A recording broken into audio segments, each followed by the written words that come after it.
Hello guys, പുതിയൊരു വീഡിയോയിലേക്ക് ഏവർക്കും സ്വാഗതം. ചാനൽ ഇഷ്ടപ്പെട്ടാൽ സബ്സ്ക്രൈബ് ചെയ്ത് നമ്മുടെ ഫാമിലിയുടെ മെമ്പർ ആവുന്ന കാര്യം, ഇൻസ്റ്റാഗ്രാം പേജ് ഫോളോ ചെയ്യുന്ന കാര്യം ഒന്ന് പരിഗണിക്കുക ഗൈസ്. നിങ്ങളുടെ വലിയ സപ്പോർട്ടാണ് എന്നെ മുന്നോട്ടുള്ളത്, ഒന്ന് നോക്കുക ഗൈസ്. നമുക്ക് വീഡിയോയിലേക്ക് പോയേക്കാം. വമ്പൻ ശക്തികൾ വമ്പന്മാർ അടിതെറ്റുന്നത് ഈ ലോകകപ്പിൻ്റെ മാത്രമല്ല, എല്ലാ ലോകകപ്പിൻ്റെയും ഒരു കാര്യം തന്നെയാണ്. പക്ഷേ ഈ ഒരു ലോകകപ്പിലായിരിക്കും ഇത്രത്തോളം വമ്പന്മാർ അടിതെറ്റുന്നത്. അത് ഒരു പുതിയ കാലത്തിൻ്റെ തുടക്കമാണ്. അങ്ങനെ വമ്പന്മാർ മാത്രം എല്ലാ കാലവും പോയാൽ പോരെന്നും നല്ല ടീമുകൾ വളർന്നു എന്നതിൻ്റെ സൂചനയും കൂടെയാണ് ഇപ്പോൾ നടക്കുന്ന ഈ വേൾഡ് കപ്പ്. അത്തരത്തിൽ ഇന്ന് 4:30 നടന്ന ആ മത്സരം അത് തെളിയിക്കുന്നതായിരുന്നു.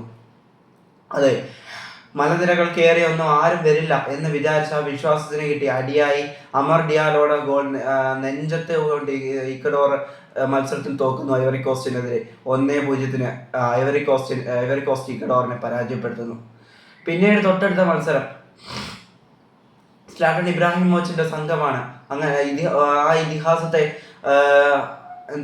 ഇതിഹാസത്തെ സന്തോഷപ്പെടുത്താനും അങ്ങനെ എല്ലാത്തിനും വേണ്ടി ആ മത്സരം ജയിച്ചേ തീരൂ. എന്നാൽ തൻ്റെ പിതാവിൻ്റെ ഭൂമിക്കെതിരെ, ആ ഒരു പിതാവിൻ്റെ രാജ്യത്തിനെതിരെ ഗോൾ അടിച്ചതിന് ശേഷം, തനിക്ക് വേരുകളുള്ള ആ രാജ്യത്തിനെതിരെ ഗോളുകൾ അടിച്ചതിന് ശേഷം അവൻ ആ മാപ്പ് അപേക്ഷിക്കുന്നു. അങ്ങേറ്റം വൈകാരികമായ മത്സരത്തിനാണ് ഫുട്ബോൾ ലോകം സാക്ഷികളായത്.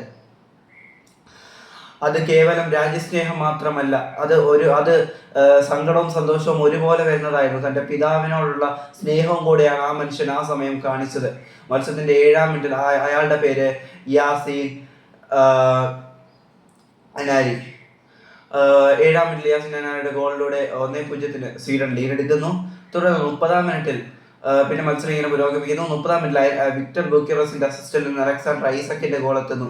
2-1 രീതിയിലേക്ക് ഇങ്ങനെ വന്നു. അതിനുശേഷം 42-ാം മിനിറ്റിൽ ഒമർ റക്കോക്കിന്റെ ഗോളിലൂടെ 2-1 രീതിയിലേക്ക് മത്സരം ഇങ്ങനെ എത്തുന്നു. അതിനുശേഷം അങ്ങനെ 2-1 മത്സരം ഇങ്ങനെ പുരോഗമിക്കുന്നു. ഫസ്റ്റ് ഹാഫ് അവസാനിക്കുന്നു. ഹാഫ് ടൈമിന് ശേഷം സെക്കൻഡ് ഹാഫിലേക്ക് കളി പോകുന്നു. തുടർന്ന് വിക്ടർ ഗ്യോക്കറസിന്റെ അസിസ്റ്റന്റിൽ നിന്ന്